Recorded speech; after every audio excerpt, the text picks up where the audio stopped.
ओ देशिकानाथ प्यारे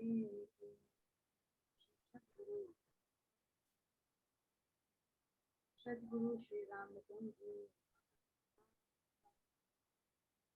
जी बाबा जी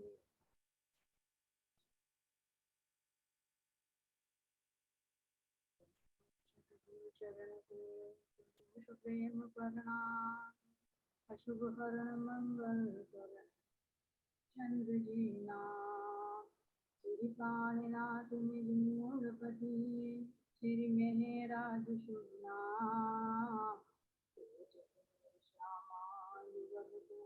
पल पल करो प्रणाम करो मेरी हो बाधा हरो राधा नागुर श्याम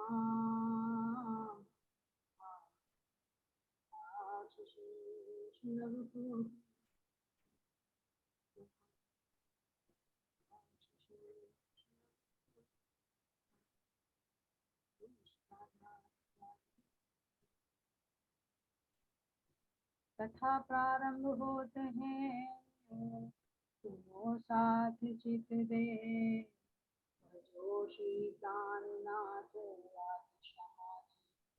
जीवन हमारे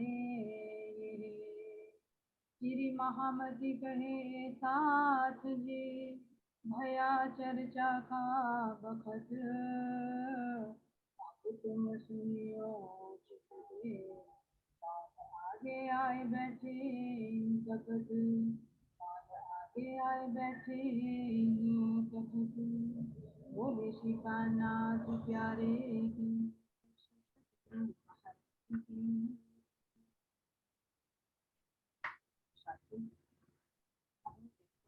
इसमें प्रवेश कर रही है अपनी बीतक। तो जो बीतक हमारी है इसके अंदर में वैसे तो पिछली बार भी लगाई है, लेकिन इस बार में जो मेन प्रसंग आए हैं उनको हम सुंदर साथ आपस में चर्चा करेंगे, है ना। प्रतिदिन एक सुंदर साथ का चार्ट रहेगा। तो इसमें से हमें क्या शिक्षा मिल रही है, महाराज जी जो इसमें बता रहे हैं, तो उसके में अपने अपने विचार करेंगे। तो सर्वप्रथम अब हम देखते हैं जो हमारी बीतक है, तो सर्वप्रथम इसमें क्या आता है, महात्म्य आता है कि बीतक का पहले क्या अर्थ है और बीतक का इसका महत्व क्या है। तो बीतक क्या है, यानी जिसको कहते हैं जीवनी, यानी बीता हुआ समय। तो अब ये बीता हुआ समय क्या है, ये बीता नहीं, ये हमारे अब वर्तमान में चल रही है।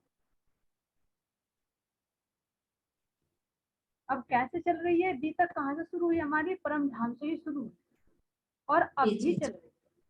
और आगे कब तक, जब तक हम परम धाम में जागृत नहीं होते, इस खेल की समाप्ति नहीं होती, तब तक ये बीतक हमारी चलती है। और परम धाम में जाकर भी इस पर हमारी बातें, है ना। तो हम कहें कि बीतक बीती हुई बात है, ये अब भी वर्तमान में हमारी चल रही है। और ये केवल सतगुरु की बीतक नहीं है, हमारी भी बीतक है, हम रूहों की ही बीतक जो अब भी बीत रही है। तो ये हमारी, तो इसका माध्यम में क्या आता है, यानी इसके माध्यम से इससे क्या करते हैं, हमारे सारे अंदर की जो बलाएं हैं वे दूर, है ना। बलाएं का मतलब क्या है, हमारे अंदर क्या, जो हमें ये नहीं पता था कि हम कौन है, कहाँ से आए हैं, ये सृष्टि क्या है, क्यों बनी है, तो पहले कैसे बनती थी, आगे क्या होता रहेगा, एक परमात्मा क्या है, तो सबकी पहचान किससे हुई, इस बीतक, है ना। तो बीतक के बिना वाणी अधूरी है और वाणी के बिना ये बीतक, दोनों का क्यों, अगर हमें वाणी को समझना है तो बहुत से पर्सन ऐसे हैं वाणी में जो हमारे बीतक से रिलेटेड है, बीतक से हमें पता चलता है कि ये घटना कहाँ पर घटी।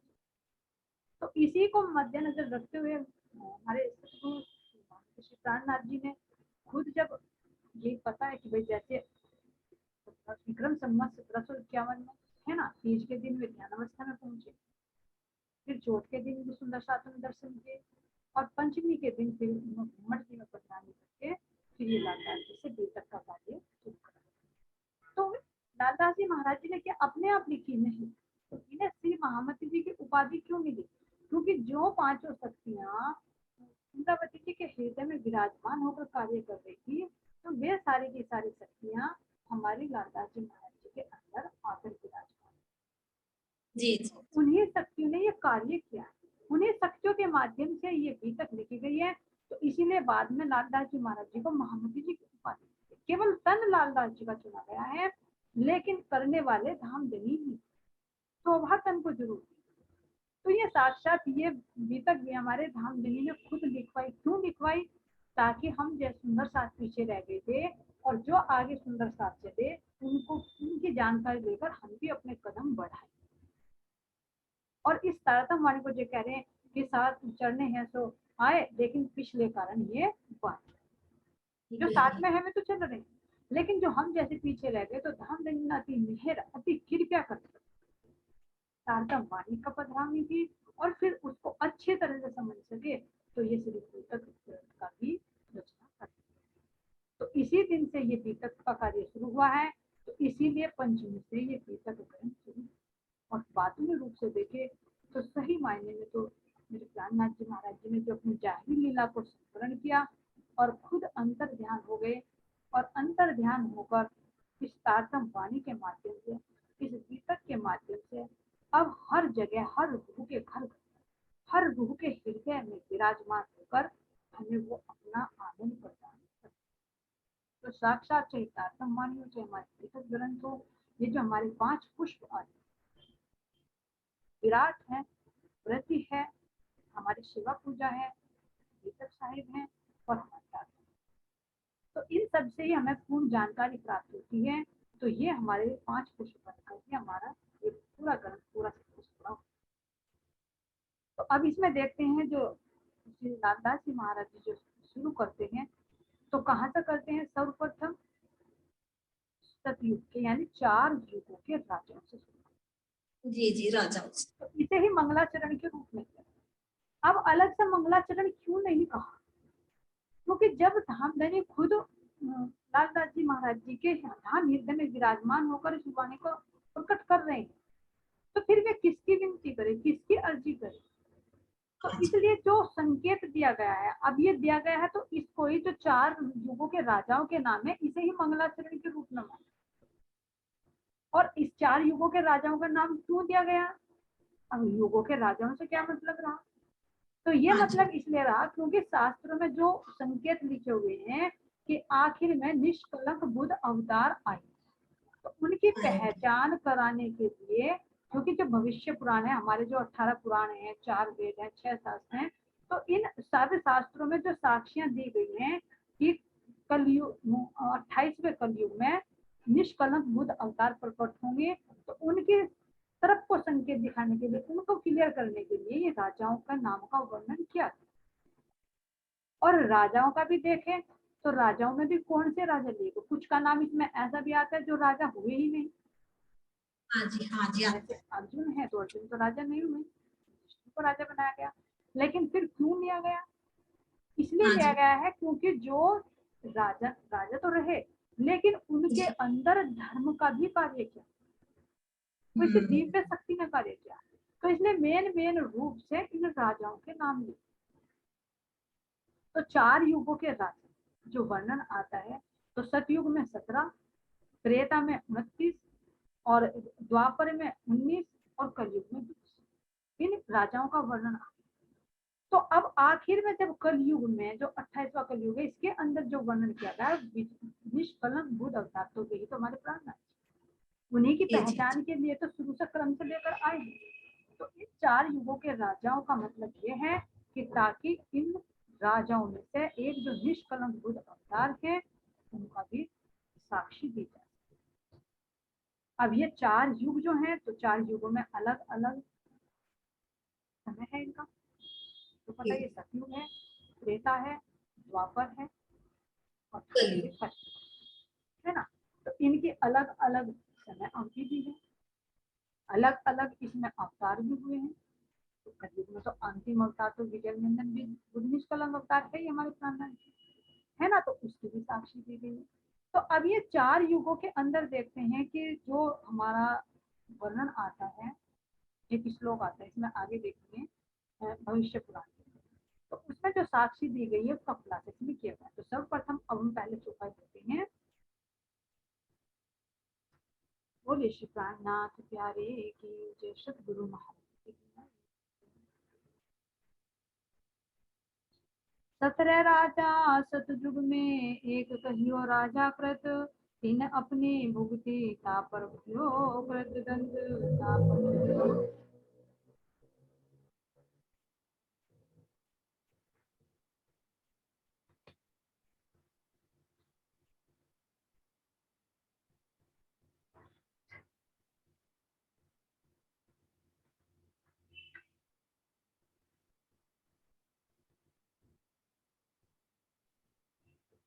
चौपाई कौन सी है?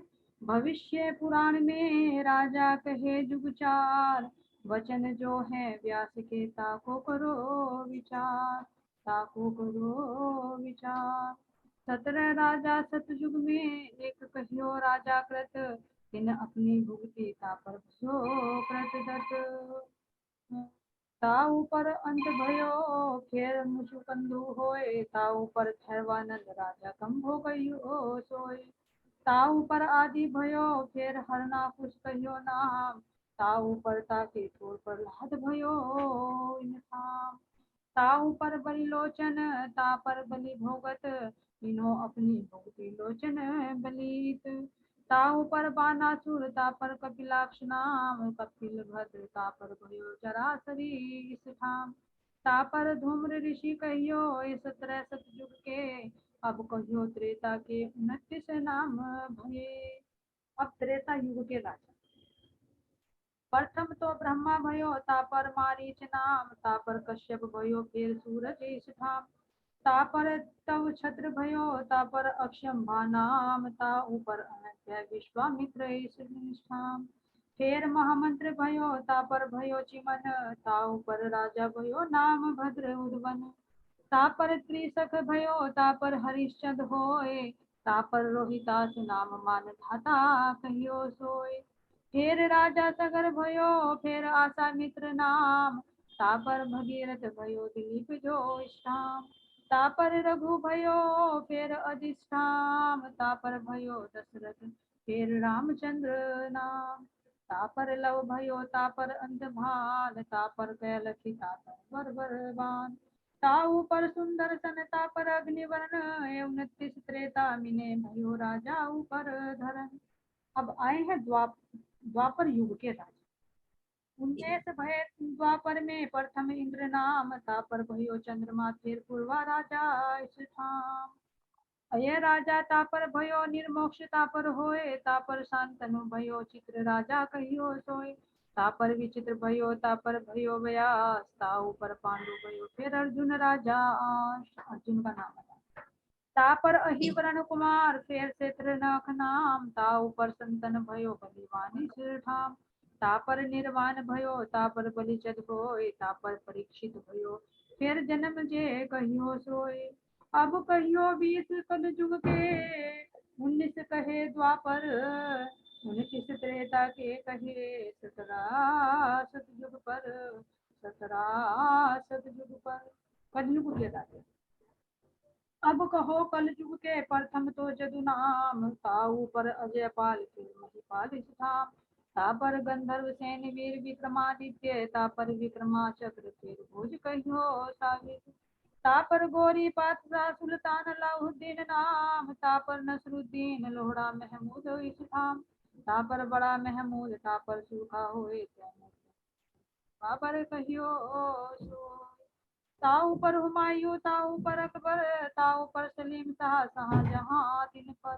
ताऊ पर औरंगजेब कलयुग के नाम, आगे अवतार होगा बुध कल की शाम।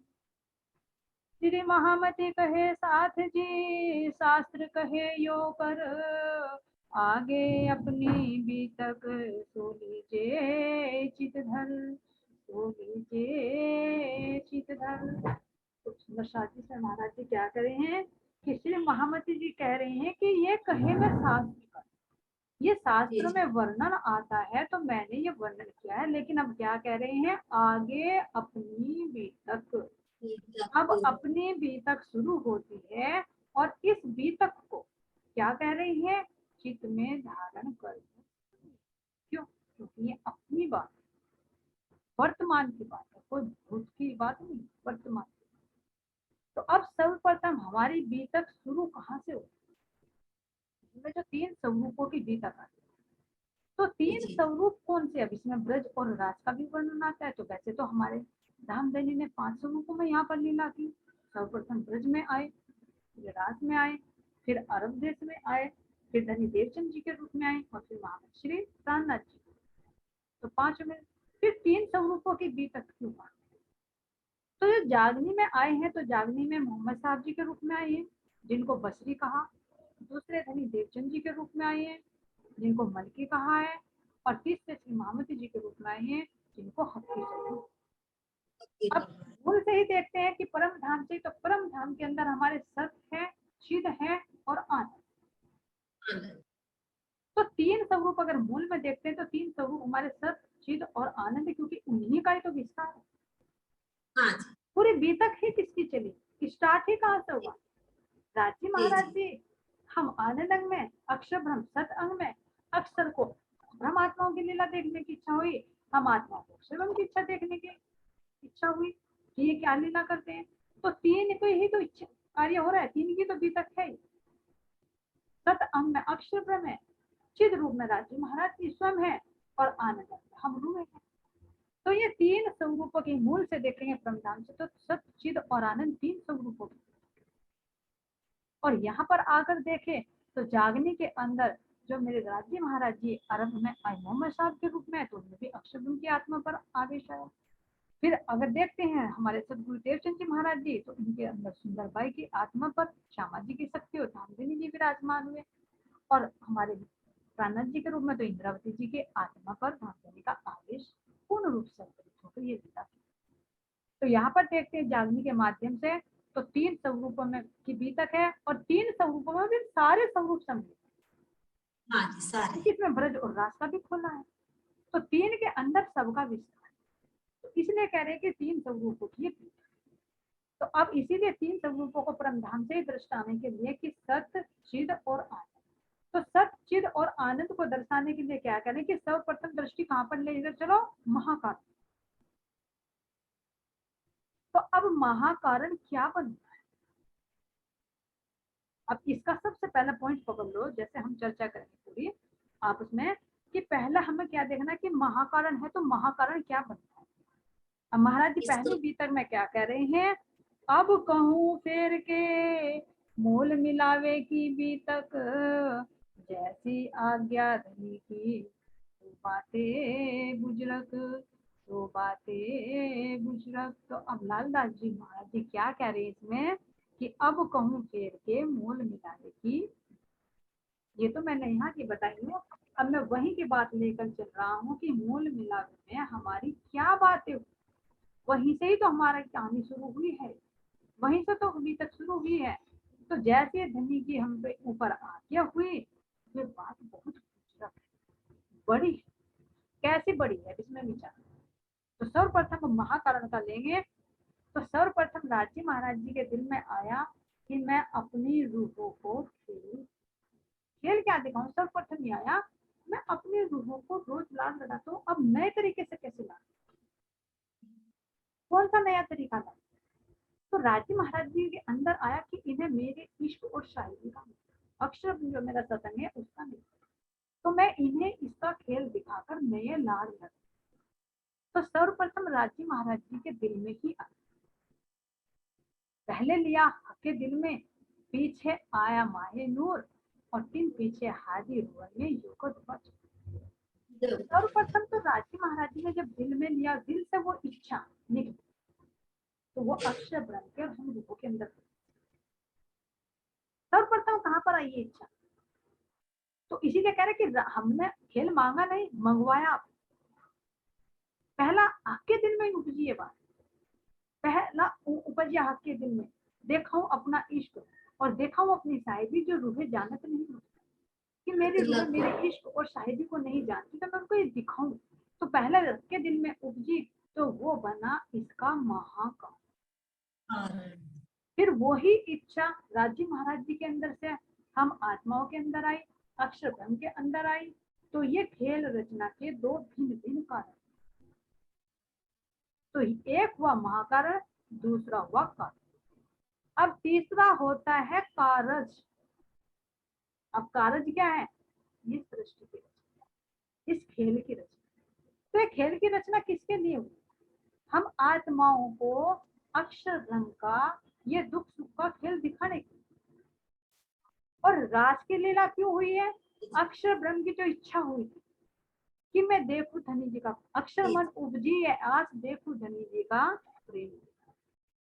तो जो प्रेम अक्षर विलास। ब्रह्म की इच्छा हुई थी मैं उनकी अंतरंग लीला देखूं, जिसको वे जानते नहीं थे, रोज नित्य प्रति दर्शन करने जाते लेकिन अंतरंग लीला का नहीं पता।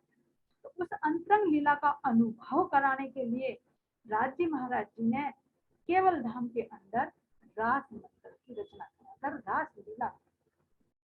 तो जो दो भिन्न भिन्न कारण बने, अक्षर ब्रह्म को हमारी अंतरंग लीला दिखाना, आत्माओं को अक्षर ब्रह्म की झूठे सम्मान बनाने की लीला दिखाना, दुख सुख का खेल दिखाना, और अपनी इश्क और शायरी का अनुभव करना।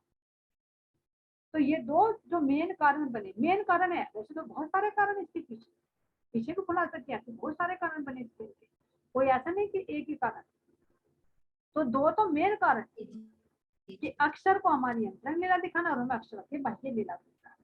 तो हमारे खेल दिखाने के लिए, झूठा खेल दिखाने के लिए, दुख का अनुभव कराने के लिए ब्रजमंडल जो कालमाया में, और अक्षर ब्रह्म को उस अंतरंग लीला का अनुभव कराना था, तो वो आनंद की लीला कालमाया ब्रह्मांड में तो नहीं हो सकती थी, इसलिए वो स्थान चुना केवल, तो वहां पर वो।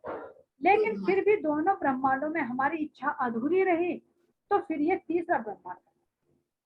तो अब तीसरे जी जी ब्रह्मांड में सर्वप्रथम हम धनी कहाँ पर आए? अरब देश में। तो वहां पर आकर सैयद का ज्ञान दिया। फिर धनी देवचंद जी के अंदर विराजमान हुए दरबार की आत्म पर, यहाँ पर हकीकत का ज्ञान दिया। और फिर इंद्रावती जी के धाम में विराजमान होकर अपनी पांचों शक्तियों से विराजमान होकर मार्फत का पूरा किया। और फिर अब सतगुरु अमरनाथ नाथ जी खुद अपनी बाह्य लीला को संवरित किया। क्यों किया? ताकि मेरी रूहों को भी इस इल्म की लज्जत प्राप्त हो। तो खुद अपनी लीला को संवरण किया और धर्म सृष्टियों से इस लीला को, जागनी लीला को करा रहे, परमहंसों के माध्यम से जागने का कार्य करा रहे, जैसे हमारे सतगुरु श्री रामचंद्र है ना, श्री जुगलदास जी महाराज कितने परमहंस हुए। तो इन सब के अंदर कौन कर रहा है कार्य? कर तो रहे हैं इंद्रावती ही, लेकिन किसको शोभा दे रही है? धर्म सृष्टि। जैसे धनी देवचंद जी महाराज जी के लिए आता है, खुद इंद्रावती जी कह रही है कि उन्होंने खुद खोल सकते थे भाई, जो 60,000 अरब थे 30,000 तो अरब देश में लेकर आए मोहम्मद साहब, 60,000 धनी देवचंद जी पर उतरे, लेकिन वे 90 अरब भी खोल सकते थे, लेकिन क्या कह रहे, खुद ना खोलकर मुझसे खोल, मुझे साहिबी। इसलिए धाम धनी ने किसको साहिबी दी? सुंदर बाई को साहिबी कि तू खोल, अंदर बैठ कर करूंगा मैं, लेकिन शोभा किसको मिलेगी? इसी तरह से हमारी सुंदर बाई ने इंद्रावती को शोभा खोल में भी सकती थी, लेकिन उनके अंदर हृदय में विराजमान हो गए और शोभा किसको दी? इंद्रावती। अब इसी तरह से हमारी इंद्रावती से की गई अपनी बाह्य लीला को संपूर्ण कर दिया और किसको शोभा दी? ब्रह्म सृष्टि। इसलिए ये छठा दिन किसका है? मौनी कि तुम खोलो, खोल रही इंद्रावती है, लेकिन कैसे? प्रोक्ष प्रत्यक्ष किसको? ब्रह्म आत्माओं को शोभा से लगा। तो ये परंपरा इसी तरह से चली आ रही है। तो यही तो रीति है ब्रह्म सृष्टि, है ना, सबको वो समान हो, समान सम्मान, तो सब है उसके लिए। इस तरह से ये हमारी जागरण का लीला चल रही है और यही हमारी लीला है। तो इसी के अंदर महाराज जी क्या कह रही है कि हमारा क्या बना? कारण बना। सबसे पहले महाकारण बना जो राज्य के दिन में आया, फिर कारण बना जो ब्रह्म आत्माओं के अंदर आया, अक्षर ब्रह्म के अंदर आया, फिर कारज बना जो इस सृष्टि की उत्पत्ति हुई। राजी महाराज जी ने अक्षर ब्रह्म को हुक्म दिया कि तुम सृष्टि बनाओ, और हमें हुक्म दिया कि तुम इस खेल को। तो यहाँ पर जब खेल में आए तो 7 दिन की लीला यहाँ पर हमारी हो गई, ये बन गया हमारा कारज।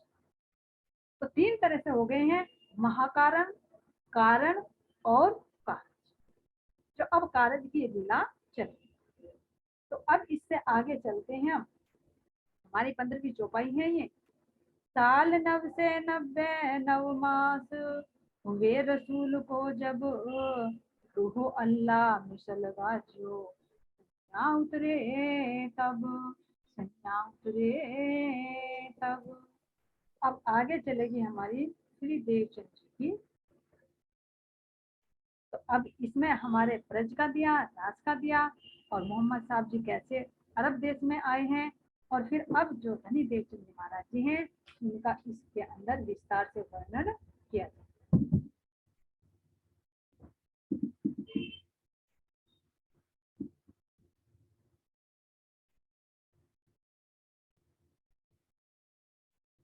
संवत 1638 आसो सुदी 14 को जन्मे दिन श्री देवचंद जी आए प्रकटे मारवाड़ में, आए प्रकटे मारवाड़ में।